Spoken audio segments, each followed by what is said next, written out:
ओम शांति। 12 जनवरी 2026 के ईश्वरीय महावाक्य। अगर कोई आपसे पूछे आप हंस हैं या बगुला, क्या आप दुख देने वाले हैं या सुख देने वाले? क्या आपकी एक्टिविटी लोगों को शांति देती है या फिर बेचैनी? आज की मुरली सिर्फ सुनने के लिए नहीं है, आज की मुरली हमें आईना दिखाने आई है। ओम शांति का अर्थ। ओम शांति मतलब मैं आत्मा हूँ। आत्मा याद मतलब बाप याद करना। बाप याद मतलब स्वर्ग प्लस पवित्रता याद। चलिए जानते हैं मुरली के कुछ मुख्य पॉइंट्स। पहला पॉइंट, पवित्र दुनिया या फिर पतित दुनिया। पावन मतलब निर्विकार, पतित मतलब 5 विकार। दूसरा पॉइंट, काम विकार मतलब महाशत्रु। एक विकार सब कुछ बिगाड़ देता है, इसलिए काम जीत मतलब जगत जीत। नंबर 3 पॉइंट, आत्मा अविनाशी। शरीर जलेगा, आत्मा नहीं। आत्मा पर पुण्य पाप का नाम लगता है। अगर यह ज्ञान सिर्फ सुन लिया और जीवन में नहीं उतारा तो हम भी वहीं के वहीं रह जाएंगे।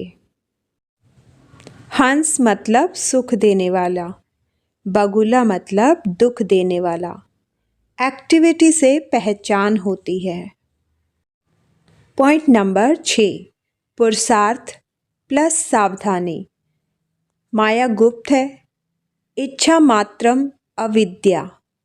अच्छे अच्छे धोखा खाते हैं। पॉइंट नंबर 7, पहचान कैसे होती है? अब सवाल यह नहीं है कि मैं खुद को क्या समझती हूँ। सवाल यह है कि मेरी एक्टिविटी क्या साक्षात्कार करा रही है। मतलब मेरे बोल कैसे हैं, मेरा व्यवहार कैसा है, मेरे पास बैठकर शांति मिलती है या बेचैनी। बाप दादा कहते हैं, बच्चे तुम अभी बगुले से हंस बने हो। अब तुम्हारा कर्तव्य है खुद भी हंस बनकर चलना और दूसरों को भी हंस बनाना। माया बहुत गुप्त है। आज हंस कल बगुला, देरी नहीं लगती। इसलिए बाप कहते हैं अपनी एक्टिविटी पर ध्यान दो, क्योंकि वही तुम्हारी पहचान है।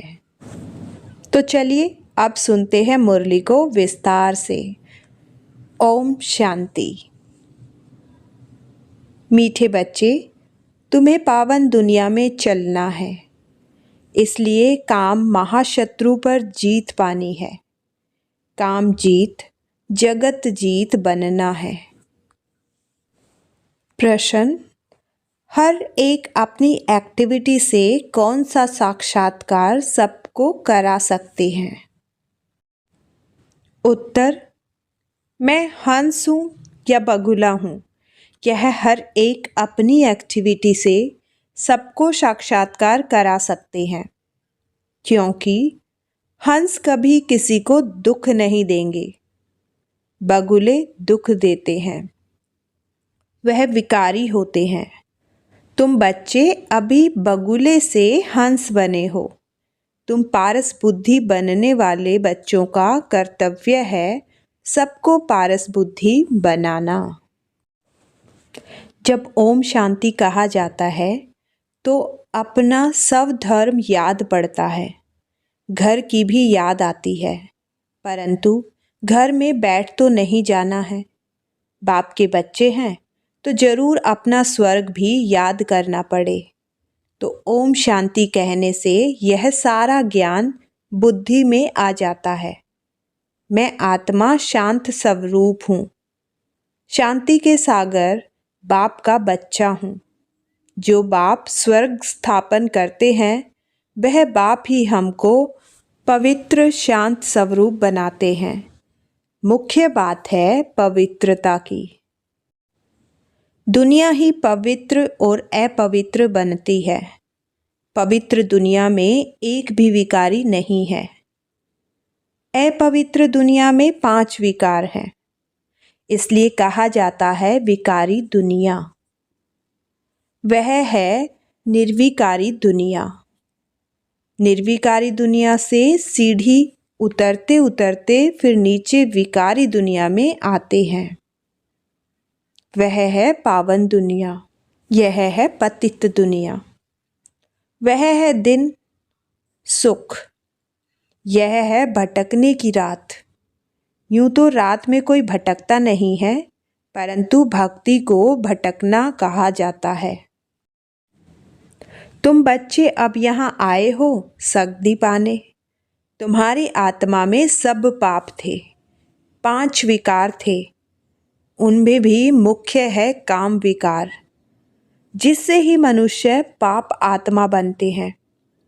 यह तो हर एक जानते हैं, हम पतित हैं और पाप आत्मा भी है। एक काम विकार के कारण सब क्वालिफिकेशन बिगड़ पड़ती है। इसलिए बाप कहते हैं काम को जीतो तो तुम जगत जीत अर्थात नए विश्व के मालिक बनोगे। तो अंदर में इतनी खुशी रहनी चाहिए। मनुष्य पतित बनते हैं तो कुछ भी समझते नहीं। बाप समझाते हैं कोई भी विकार नहीं होना चाहिए। मुख्य है काम विकार। इस पर कितने हंगामे होते हैं। घर घर में कितनी अशांति हाहाकार हो जाता है। इस समय दुनिया में हाहाकार क्यों है? क्योंकि पाप आत्माएं हैं। विकारों के कारण ही असुर कहा जाता है। अभी तुम समझते हो इस समय दुनिया में कोई भी काम की चीज नहीं। बम्बोर को आग लगनी है। जो कुछ इन आँखों से देखा जाता है सबको आग लग जाएगी। आत्मा को तो आग लगती नहीं। आत्मा तो सदैव जैसे इंश्योर है, सदैव जीती रहती है। आत्मा को कभी इंश्योर कराते हैं क्या? शरीर को इंश्योर कराया जाता है। आत्मा अविनाशी है। बच्चों को समझाया गया है यह खेल है। आत्मा तो ऊपर रहने वाली 5 तत्वों से बिल्कुल अलग है। 5 तत्वों से सारी दुनिया की सामग्री बनती है। आत्मा तो नहीं बनती है। आत्मा सदैव है ही। सिर्फ पुण्य आत्मा पाप आत्मा बनती है। आत्मा पर ही नाम पड़ता है पुण्य आत्मा पाप आत्मा। 5 विकारों से कितने गंदे बन जाते हैं। अब बाप आए हैं पापों से छुड़ाने। विकार ही सारा कैरेक्टर बिगाड़ते हैं। कैरेक्टर किसको कहा जाता है यह भी समझते नहीं। यह है ऊंचते ऊंच रूहानी गवर्नमेंट। पांडव गवर्नमेंट ने कह तुमको ईश्वरीय गवर्नमेंट कह सकते हैं। तुम समझते हो हम ईश्वरीय गवर्नमेंट हैं। ईश्वरीय गवर्नमेंट क्या करती है? आत्माओं को पवित्र बनाकर देवता बनाती है। नहीं तो देवता कहाँ से आए यह कोई भी नहीं जानते हैं। तो यह भी मनुष्य है, परंतु देवता कैसे थे किसने बताया?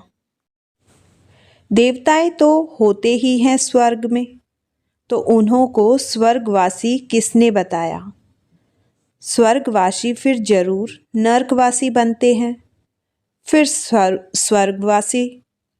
यह भी तुम जानते थे तो और फिर कैसे जानेंगे? अब तुम समझते हो कि ड्रामा बना हुआ है। इतने सब एक्टर्स हैं। यह सब बातें बुद्धि में होनी चाहिए। पढ़ाई तो बुद्धि में होनी चाहिए ना। और पवित्र भी जरूर बनना है। पतित बनना बहुत खराब बात है। आत्मा ही पतित बनती है। 1-2 में पतित बनते हैं, पतितों को पावन बनाना यह तुम्हारा धंधा है। पावन बनो तो पावन दुनिया में चलेंगे, यह आत्मा समझती है। आत्मा न हो तो शरीर भी ठहर न सके, रिस्पॉन्ड मिल न सके। आत्मा जानती है हम असुल पावन दुनिया के रहवासी हैं। अभी बाप ने समझाया है, तुम बिल्कुल ही बेसमझ थे, इसलिए पतित दुनिया के लायक बन पड़े हो। अब जब तक पावन नहीं बनेंगे तब तक स्वर्ग के लायक नहीं बन सकेंगे। स्वर्ग की भेंट भी संगम पर की जाती है, वहाँ थोड़े ही भेंट कर सकेंगे। इस संगम युग पर ही तुमको सारा ज्ञान मिलता है, पवित्र बनने का हथियार मिलता है। एक को ही कहा जाता है पतित पावन बाबा, हमको ऐसा पावन बनाओ। यह स्वर्ग के मालिक है ना। तुम जानते हो हम ही स्वर्ग के मालिक थे, फिर 84 जन्म लेकर पतित बने हैं। श्याम और सुंदर, इनका नाम भी ऐसा रखा है। श्री कृष्ण का चित्र श्याम बना देते हैं, परंतु अर्थ थोड़े ही समझते हैं। कृष्ण की भी तुमको कितनी क्लियर समझानी मिलती है। इनमें 2 दुनियाएं कर दी है। वास्तव में 2 दुनियाएं तो हैं ही नहीं, दुनिया एक ही है। वह नई और पुरानी होती है। पहले छोटे बच्चे नए होते हैं, फिर बड़े बन बूढ़े होते हैं। तो तुम कितना माथा मारते हो समझाने के लिए। अपनी राजधानी स्थापन कर रहे हो ना। लक्ष्मी नारायण ने समझा है ना। समझ से कितने मीठे बने हैं। किसने समझाया? भगवान ने। लड़ाई आदि की तो बात ही नहीं। भगवान कितना समझदार, नॉलेजफुल है, कितना पवित्र है। शिव के चित्र आगे सब मनुष्य जाकर नमन करते हैं, परंतु वह कौन है, क्या करते हैं, यह कोई नहीं जानते। शिव काशी विश्वनाथ गंगा बस सिर्फ कहते रहते हैं, अर्थ जरा भी नहीं समझते। समझाओ तो कहेंगे तुम क्या हमको समझाओगे, हम तो वेद शास्त्र आदि सब पढ़े हैं। परंतु राम राज्य किसको कहा जाता है यह भी कोई जानते नहीं। राम राज्य सतयुग नई दुनिया को कहा जाता है। तुम्हारे में भी नंबरवार है जिनको धारणा होती है। कई तो भूल भी जाते हैं क्योंकि बिल्कुल ही पत्थर बुद्धि बन गए हैं। तो अब पारस बुद्धि जो बने हैं उनका काम है औरों को पारस बुद्धि बनाना। पत्थर बुद्धि की एक्टिविटी वही चलती रहेगी, क्योंकि हंस और बगुले हो गए ना। हंस कभी किसी को दुख नहीं देते, बगुले दुख देते हैं। कई है जिनकी चाल ही बगुले मिसल होती है, उनमें सब विकार होते हैं। यहाँ भी ऐसे बहुत विकारी आ जाते हैं जिनको असुर कहा जाता है। पहचान नहीं रहती। बहुत सेंटर्स पर भी विकारी आते हैं, बहाना बनाते हैं हम ब्राह्मण हैं, परंतु है झूठ। इसको कहा ही जाता है झूठी दुनिया। वह नई दुनिया सच्ची दुनिया है, अभी है संगम। कितना फर्क रहता है। तो झूठ बोलने वाले, झूठा काम करने वाले वह 3rd ग्रेड बनते हैं। 1st ग्रेड 2nd ग्रेड तो होते हैं ना। बाप कहते हैं पवित्रता का भी पूरा सबूत देना है। कई कहते हैं यह दोनों इकट्ठे रहकर पवित्र रहते। यह तो इम्पॉसिबल है। तो बच्चों को समझाना चाहिए। योग बल न होने के कारण इतनी सहज बात भी पूरी रीति समझा नहीं सकती। उनको यह बात कोई नहीं समझाते कि यहाँ हमको भगवान पढ़ाते हैं। वह कहते हैं पवित्र बनने से तुम 21 जन्म स्वर्ग के मालिक बनेंगे। वह है पवित्र दुनिया। पवित्र दुनिया में पतित कोई हो न सके। 5 विकार ही नहीं है। वह है वॉइसलेस वर्ल्ड।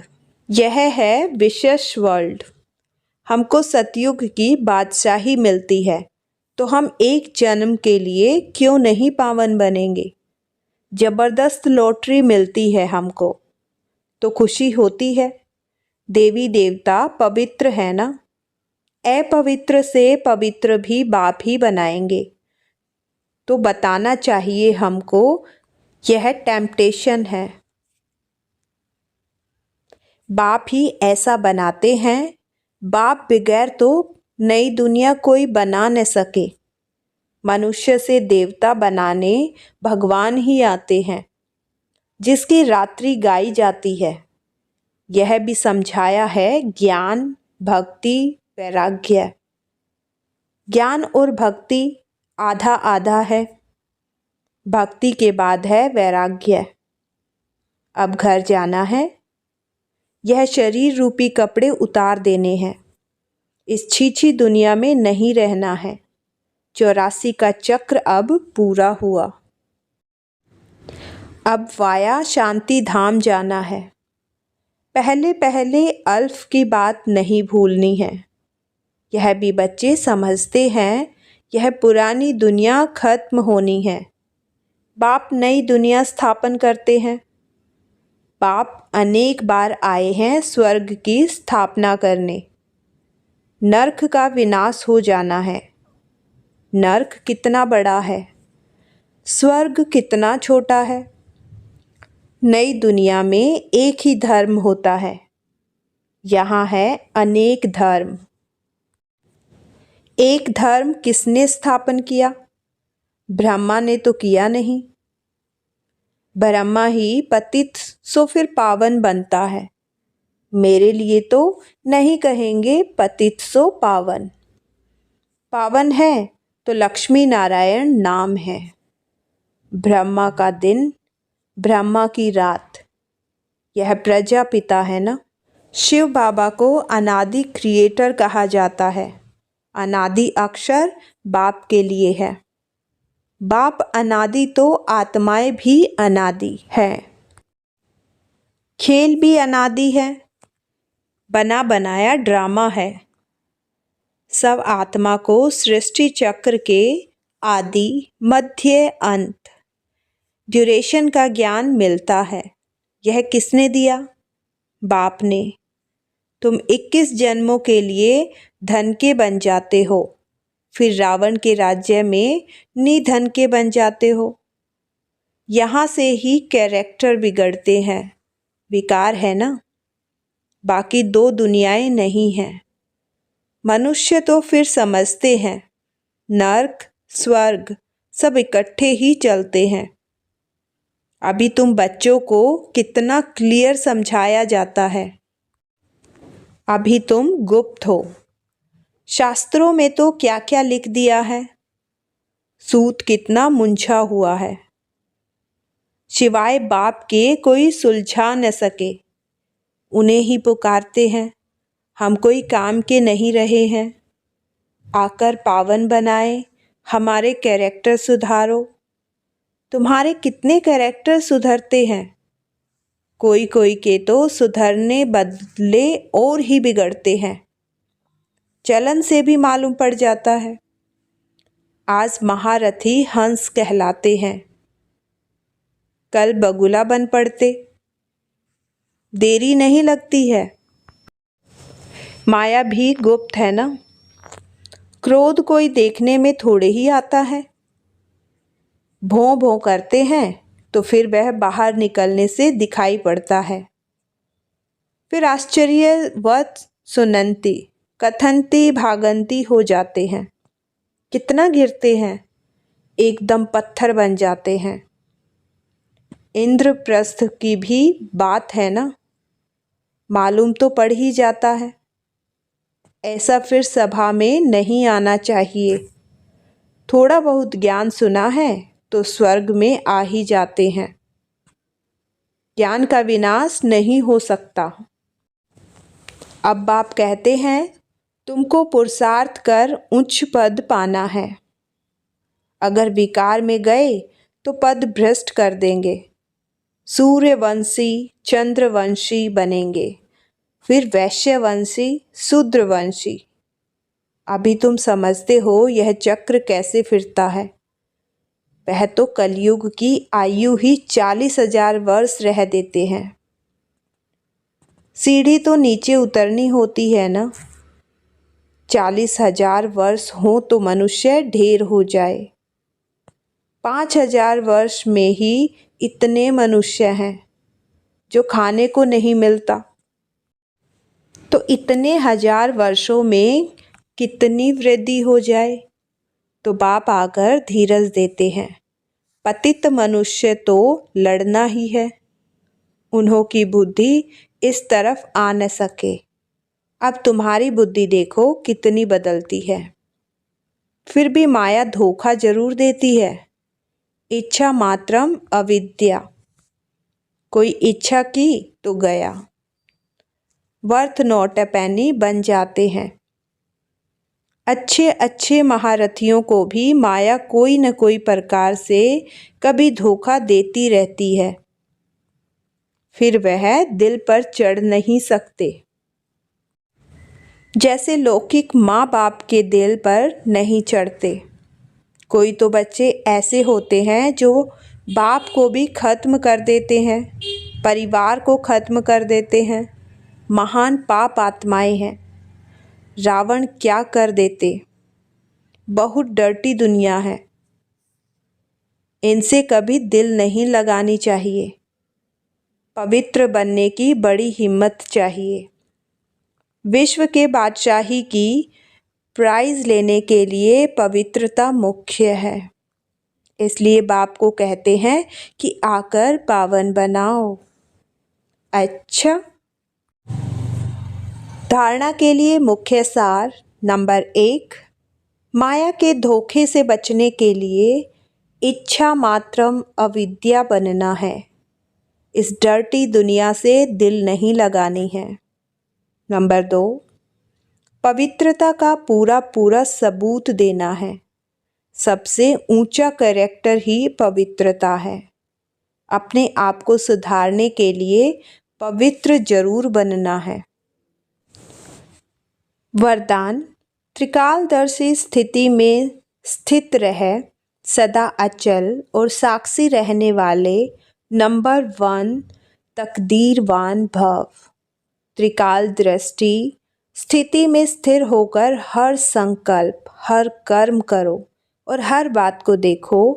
यह क्यों, यह क्या, यह क्वेश्चन मार्क न हो, सदा फुल स्टॉप। Nothing new. हर आत्मा के पार्ट को अच्छी तरह से जानकर पार्ट में आओ। आत्माओं के संबंध संपर्क में आते न्यारे और प्यारेपन की समानता रहे तो हलचल समाप्त हो जाएगी। ऐसे सदा अचल और साक्षी रहना, यही है नंबर 1 तकदीरवान आत्मा की निशानी। स्लोगन, सहनशीलता के गुण को धारण करो तो कठोर संस्कार भी शीतल हो जाएंगे। अव्यक्त इशारे, इस अव्यक्ति मास में बंधन मुक्त रह जीवन मुक्त स्थिति का अनुभव करो। आप लोगों का स्लोगन है, मुक्ति और जीवन मुक्ति हमारा जन्म सिद्ध अधिकार है। परम धाम में तो यह पता ही नहीं पड़ेगा कि मुक्ति धाम क्या है, जीवन मुक्ति क्या है। इसका अनुभव इस ब्राह्मण जीवन में अभी करना है। मीठे बच्चे, आज की मुरली हमें केवल ज्ञान नहीं देती बल्कि स्वयं को जांचने का आईना देती है। अब प्रश्न यह नहीं कि हमने क्या सुना, बल्कि यह है कि हम अपनी एक्टिविटी से क्या साक्षात्कार करा रहे हैं। बाप दादा कहते हैं कि हंस बनो जो किसी को दुख न दे, जो पवित्रता और शांति फैलाए। यदि हम पवित्रता को अपने जीवन का आधार बना ले तो माया के धोखे स्वतः ही समाप्त हो जाते हैं। इसलिए इस मुरली के सार को केवल सुनकर नहीं बल्कि धारण करके आगे बढ़े और बाप के इस वरदान को सदा स्मृति में रखें कि त्रिकालदर्शी बनकर अचल और साक्षी रहना ही नंबर 1 तकदीरवान आत्मा की निशानी है। इसी शुभ भावना के साथ मीठे मीठे सिक्की लदे बच्चों को माता पिता बाप दादा का याद प्यार और नमस्ते। इस दिव्य ज्ञान से जुड़े रहने के लिए चैनल को सब्सक्राइब कीजिए और मुरली की शक्ति को अपने जीवन का हिस्सा बनाएं। ओम शांति।